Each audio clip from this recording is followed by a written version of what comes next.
Nako po, sino kaya itong mga vlogger na iimbestagahan ni General Torre? Kayo naman kasi nagkakalat kayo ng balita eh. Di ba sinabi ko na sa inyo to noon? Meron tayong mga nagsusumbong dito, sinasabi, Boss Dada, si Torre daw na hospital. Sabi ko, paano yun? Yung mga kumakalat na picture sa social media, sabi ko parang edited naman yun. O tsaka na-hospital lang eh, ano nyo na. Na-hospital lang yung tao, kung totoong na-hospital eh, binabalita nyo na. Eh, sabi ko sa kanya na ibalita pag 50-50 na, ganun. Pero kung mga ganyan lang na hospital dahil baka hindi mo nga alam kung ba't na hospital, baka nagpa-check up lang yun. Oo, nilabas na. So may ididemanda daw na dalawang na kaso itong si General Torre. Diyos ko, General Torre. Akala ko ba, sabi mo, sanay ka sa mga kupalan, makapal ka mo ang balat mo, di ba? Sabi mo, maitim ka pa nga. Hindi naman ako, itong balat ko na to maitim at makapal ito. Hindi ako balat sibuyas. Di ba sinasabi mo? Ikaw naman, nakilala ka lang, naging sensitive ka na.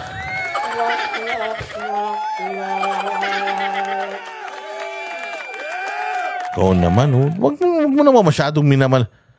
Wag kang masaktan na General Torre na gusto ng tao mamatay ka na. Huwag ka masaktan sa ganun. Eh, you earned it. Parang si Risa Ontiveros din. Yan ang mo yan ang reputasyon na binild mo para sa sarili mo eh. Uy, kung sakaling may kumulam sa'yo, may magdasal na maglaho ka na sa mundo dahil sa lintik ng pinagagawa mo sa buhay mo, huwag ka mapipikon. Eh, ginawa mo yun eh. Masyado naman kayo sensitive. Oo, masyado kayo sensitive. Nag-ano kayo, nag-training kayo ng matindi tapos ganyan kayo kasensitibo. Dapat hindi ganun. Oo, huwag kayong papayag na mga ganyan, hindi na pinapansin. Putang ina, nagkalat na, putya si Vic Soto nga, pinagkalat, namatay. Sino pa ba? Yung si Sylvester Stallone, patay na daw. Pati nga si Taylor Swift, namatay na eh. Si John Mayer, ang dami ng mga namatay na ibinalita pero hindi naman totoo. Buti nga ikaw na ospital lang. Samantalang yung iba, sinabi na namatay, sensitive na tanga pa. Ang grabe ka naman, Banat Bay.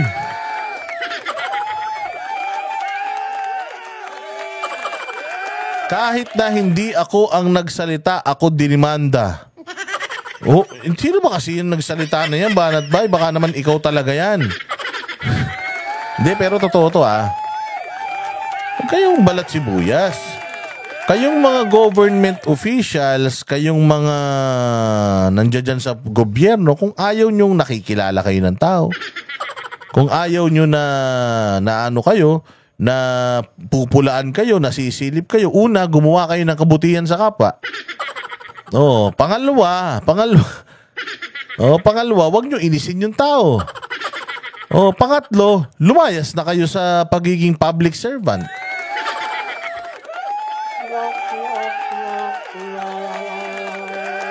Diba? Ganun lang yun. Kasi kita ninyo General Torre, nung nandoon tayo sa Senado, anong sabi mo? Harap-harapan. Sir, makapal naman po ang balat ko. Hindi naman ako nasasaktan sa mga ganyan. Binalita lang na ospital ka eh. Putang ina, galit na galit ka na. Alam mo ba, General Torre, si PRRD, yung mukha ni PRD, yung mukha ni Inday Sara, alam mo ba kung saan-saan ng katawan pinatong yun? Kasi di ba meron kang picture, nakahiga kang gano'n. Sabi ko nga, hindi naman si General Torre yung picture na yan eh. Ay, nasaan ka makakita? Wala namang cleft chin si General Torre. Yung picture na yun, may cleft chin. Tsaka, putya, yung bicep antigas. Parang, santo eh. Para estatwa, para si Machete. Sabi ko, hindi siya yan. Alam mo nung nakita ko yun, sinabi ko nga rin kay Barrett, walang hiya naman. Ba't naman nila nilalabas itong mga gantong balita? Tangina, nagmumukha naman tayong mga niyan. Kitang-kita mo naman na hindi totoo yung picture na yan eh. Hindi ba? Sinabi ko yun, kaya nga sabi ko, kayo naman na ospital lang. Kung halimbawa na ospital, binabalita nyo na kagad. Pagka namatay na, sa kanyo yung balita. O kaya, pero yung mga ganyan, ospital lang, pinababayaan lang yan. Mamaya, nagpapa-check up lang yan eh.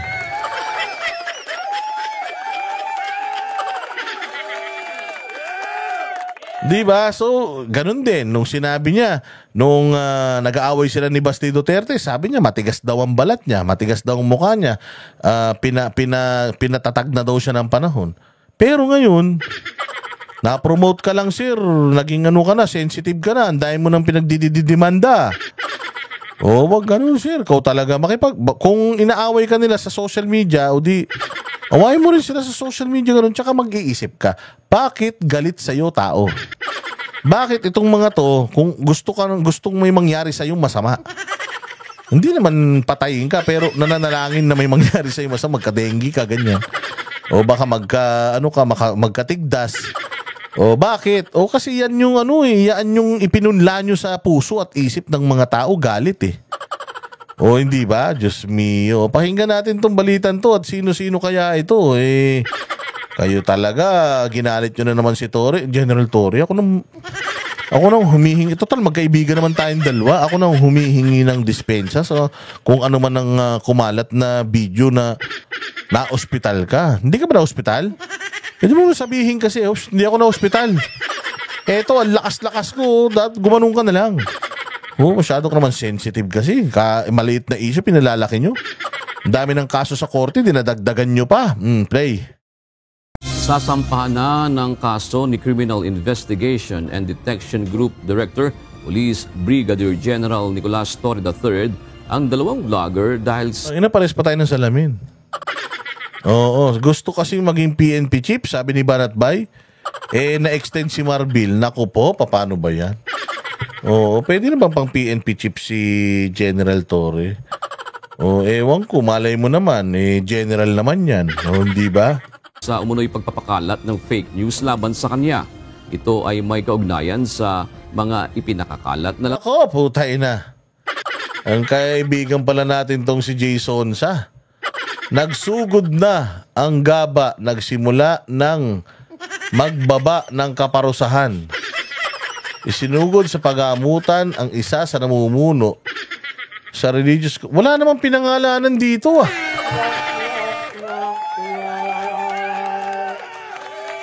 Hindi, ito, tingnan natin ah. Ito na.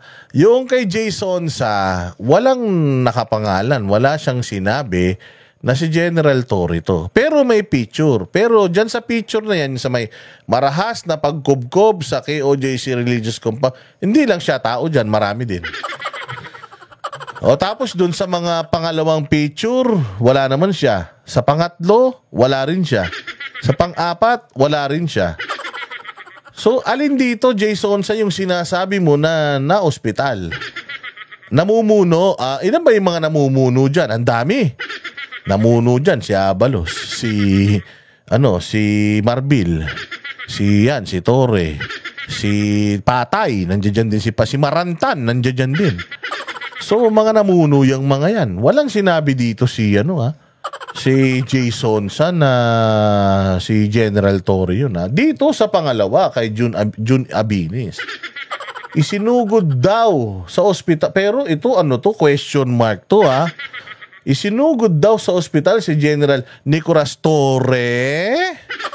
Meron question mark. So nagtatanong siya. Anong sakit niya? Mukhang malala. Padalhan kaya siya ng bulaklak ng Malacanang? Ay putang ina, grabe naman to.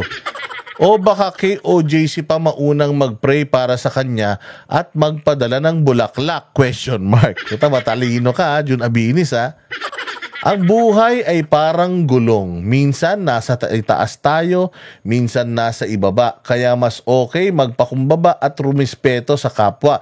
Diba, General Nicolas to? Nagtatanong lang naman siya, sir. Pero ito yung picture na sinasabi ko. Tingnan nyo tong picture na to sa may kaliwa. Yung nasa may hospital bed. Putang na sabi ko. Nung nakita ko to, hindi si Torre to. Una, may cleft chin. Pangalawa, nakita mo yung bicep. Puta, galit na galit yung bicep. Parang inukit. Rip na rip eh.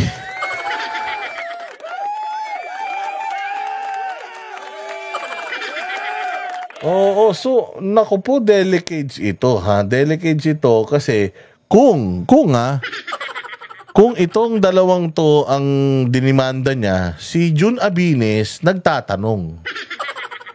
Oo, kasi pwede naman sagutin ni General Torre, Jun Abines, hindi ako yan. O hindi ako yan. O baka sinabi ni Jun Abines, sumagot na po si General Torre, hindi daw siya na ospital. Wala nang question mark yun. O eto naman si Jason sa nagsugod na ang gaba. O isinugod sa paggamutan ng isa. Blind item eh. Parang si Christopher Min yung banat eh. Sabi ko naman sa'yo, matalino rin to si Jason. Sa tagal na nito sa larangan ng journalism, putang ina. Sanay na sanay sa mga ganitong kaso to, mga laibel-laibelan. Pucha, those who live in the tower of power shall one day fall to the ground. Uy, medyo mabigat yun. Kaya lang, wala siyang pinangalanan dito. May picture, pero hindi lang siya yung picture.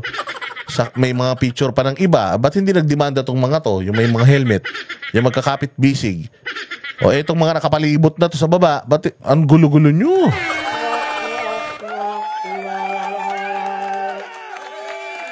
O, sige, diretso. Larawan niya sa social media hinggil sa umano'y pagkakaratay niya sa ospital na anya'y nakakaapekto sa kanyang pamilya at mga kaibigan. Ayon kay Brigadier General Torre, kabilang sa sasampahan. General Torre, paano naka-apekto to sa pamilya mo? General, paano ito naka-apekto sa pamilya mo? Eh kung alam naman nila wala kang sakit. Halimbawa, ito akin question lang ha. Halimbawa, uy, kumakalat. Pa, may sakit ka daw.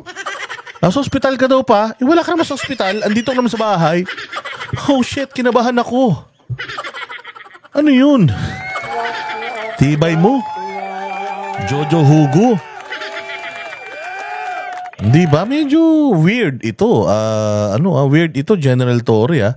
Papaanong magiging may epektong masama to sa pamilya mo kung alam ng pamilya mo na wala ka naman sakit? Hindi naman alam nila na hindi naman ikaw yun. O, edi sana nag-ano ka din, may kumakalat pong balita na mga picture-picture na kamukha ko na nagtatanong kung na-ospital ako. Hindi po. Baka tinatanong lang kung na-ospital ka. Mano ba naman? Nami-miss ka lang siguro, sir.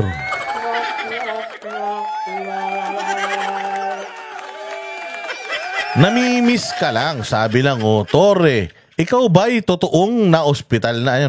Ano kaya ang sakit niya? Question mark. O, wala akong sakit, tanga. Ano may sakit ako? Ang lakas-lakas ko. Ito, picture ko. Ito yung dyaryo ngayon. Ito yung mukha ko. Wala ako sa ospital. Nandito ako sa bahay ko. Anong pinagsasasabi nyo? Putang ina, ang sagot mo, demanda? Sobra naman, sir eh. General ka pa man din. Ganitong bagay lang nasasaktan ka.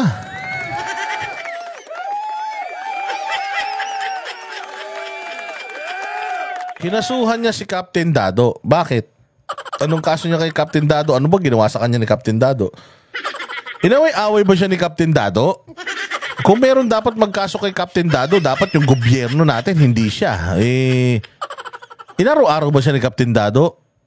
Kasi ang sinampa niyang kaso kay Captain Dado, inciting to sedition. Ba't ikaw? Bakit hindi, halimbawa, Malacanang magkaso sa kanya? O kaya, buong PNP o Armed Forces of the Philippines kasi pagre-rebelde yung sinasabi nyo eh. Bakit ikaw? Ano ba Torre? Ikaw ba si General Demanda?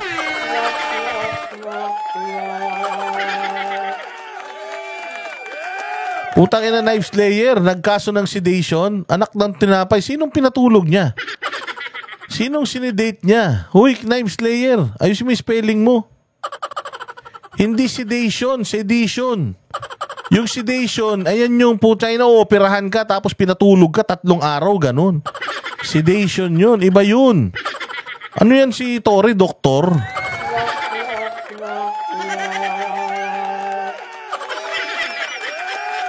Sedition. Oo, hindi sedation. Tsaka, General Torre.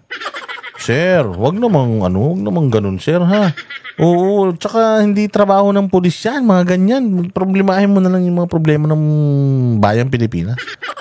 Solusyonan nyo yung mga krimen, yung mga totoong kriminal, yung mga hindi yung kayo yung sentro noong O hindi umiikot sa inyo ang mundo natin. Kailangan, sir, medyo pag nandiyan tayo sa public service, medyo alam mo, bilib na bilib. Ito totoo lang din Bilib na bilib ako kay General Torre. Kahit na ganito tong taon to. Bilib ako dito kasi nung mga panahon na nandiyan sa KOJ Siege, talagang sinisigaw-sigawan ng tao 'yan. Hindi yan kahit murahin mo yan, harap-harapan. Murahin mo, PI ka. Mukha kang puset. Bilad ka ng bilad sa araw. Kahit anong pangaasar mo sa kanya, hindi kanya naririnig. Bilib nga ako, sabi ko, antindi rin ni General Torre kasi hindi siya napikon. Yung pala, putya, ito lang makakapagpapikon sa kanya. So, yun ang problema. Si General Torre, nung hindi pa mataas yung rango niya, hindi pa siya balat sibuyas, pero nung bossing na siya na ang head ng ganito, ng CIDG, at pwedeng maging PNP chief balang araw, putya, na siya? Biglang naging balat sibuyas na siya, ano ba yan? Niya ng kasong libel ay ang dating mamamahayag na si Jay Sonza. Bukod kay Sonza, may isa pang vlogger ang kakasuhan ni General Torre. So I'm going to file cases against them at saka yung mga kumakabatikos talagang akala mo silang nakakaalam ng lahat. So kung makabatikos, batikos nga Batikos nga Freedom of speech yun, pag batikos. Diba, binatikos ka. Psst, ayaw ko nung salamin mo, General Torre. Di bagay sa'yo. Pwede ka, opinion ko yun ayaw ko talaga nung salamin mo Hindi ba? Magagalit ka sa'yo, didemanda mo na ako dahil sa ganun. Wag ganun, sir. Wag ganun. Masama yun. Dapat kayo, matatapang kayo at hindi nyo pinapansin yung mga ganyan kasi nauubos yung oras nyo kakademanda. Ang daming kriminal. Ang daming mga tawag din mga drug addict, snatcher, holdupper. Sobrang sensitive naman ni sir. Sabi mo nun, hindi ka sensitive. Yun nga ang kinabiliban ko sa'yo Kasi sinabi mo nun, hindi ako onion skin. Wala akong hindi ako madadala sa kanya. Asaran lang yun. Pero ngayon, bakit parang ang dali-dali mo na maasar, sir? Di ka na mabiro mataki mo pati bumabatikos sa'yo, bawal na. Umalis ka dyan. Mag-resign ka, tapos private person ka na, binabatikos ka pa rin, yun. Pero kung kayo, halal ka, nasa nasa public service kayo, pasweldo kayo ng tao. Kung may sabihin ng tao, hindi masaya ang tao sa pamumuno ninyo, you dialogue, you talk to the person, hindi demanda. Klase naman yan. Diyos ko po. Ito lang challenge kasi dyan. Kung talagang tama sila at matapang sila, isulat nila, pirmahan nila, at i-file nila sa korte. Para kinaumagahan, kung sila ay sagutin na ng counter affidavit, hindi nila pwede sabihin na joke only. Kasi yun ang nangyayari Joke only. Ang galing-galing magsalita. Pero pag tinanong mo na sa Kongreso, i-deny na. At pagkatapos... ba't may Kongreso? Alin? Tatanong sa Kongreso, alin? So, this is a Congress issue, yung pambabati ko sa'yo, sir. This is just, ito lang po yan, sir, sa totoo lang. If you cannot stand the heat, get out of the kitchen. Ganun lang yun. Ganun lang yun. Then, kapag ikaw ay isa ng private person, sinisiraan ka pa rin, hindi ka na nila pasahod, sinisiraan ka pa din, ayun. Pwede na yan, sir. Bilang private individual, pwede ka nang mag-file ng cases against them. Pero nasa posisyon ka pa Hindi ba nagagamit yung posisyon mo para ma-impluensyahan itong mga demanda na ito? Medyo mabigat yan, sir. Ayun, itanong lang din baka magalit ka. Kasi minsan, nagkakaroon ng ganong perception na, ano lang to porket nasa posisyon kayo yung mga bumabati ko. So, ano yun? Ayaw nyo nang batikusin? Kung ayaw nyo nang batikusin, either gumawa kayo ng matino, dalawa lang naman yan Pag binatikos kayo, ibig sabihin may ginawa kayong masama. Kung ayaw nyo naman batikusin, umalis na kayo sa mga posisyon nyo. Mag-resign na kayo, mamuhay kayo ng normal sa mga farms ninyo, bahay ninyo, mansyon ninyo. Sa mga, mag-alaga kayo mga apo. Kapag ka ganun, matinukan, wala ka na sa gobyerno, binabatikos ka pa rin nila. Sinisiraan pa rin nila yung pamilya mo, sinisiraan ka pa rin nila. Ayun, pwede na sir. Pagka pribado ka na, pero hanggat pasahod ka ng taong bayan, you serve at the pleasure of the people to serve and protect. O sabi mo, bakit mo sudada? Wala na ba akong karapatang sumama ang loob? Sa ngayon, wala. Kasi, alagad ka ng batas. Ikaw ay, technically, ikaw ay public servant pa. Nagsiserve pa kayo sa mga Pilipinong bumabatikos sa inyo. O, ganun lang yun. Di ba, sir? Si Duterte, grabe binababoy. Si Inday Sara, grabe binababoy. Si Bongbong Marcos, grabe binababoy.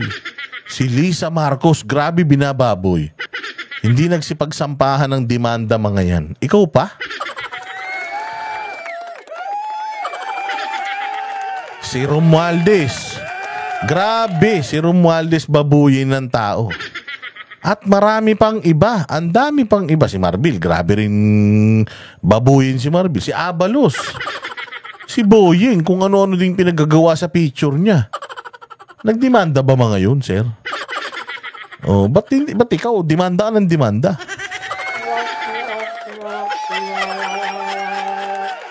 Yun ay question ko lang.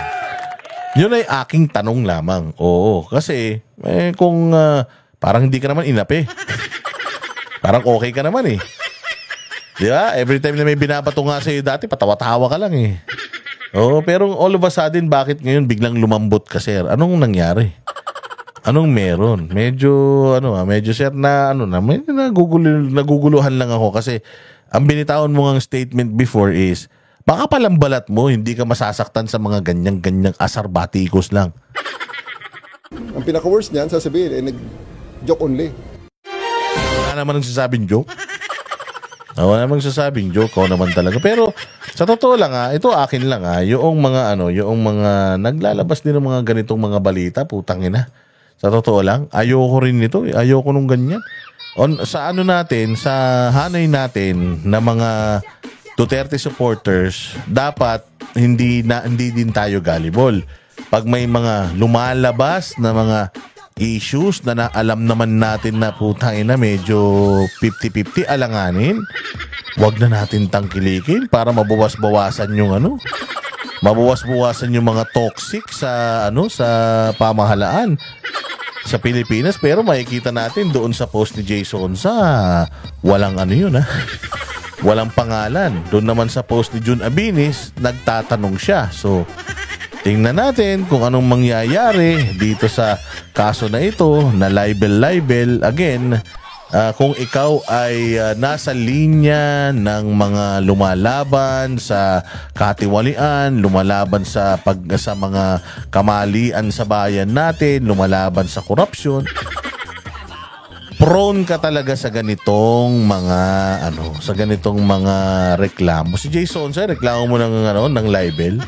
Tangin na yun, baka 1,000, 2,000, 10,000 libel na yung kinaharap niyan sa buong buhay niyan. Good luck.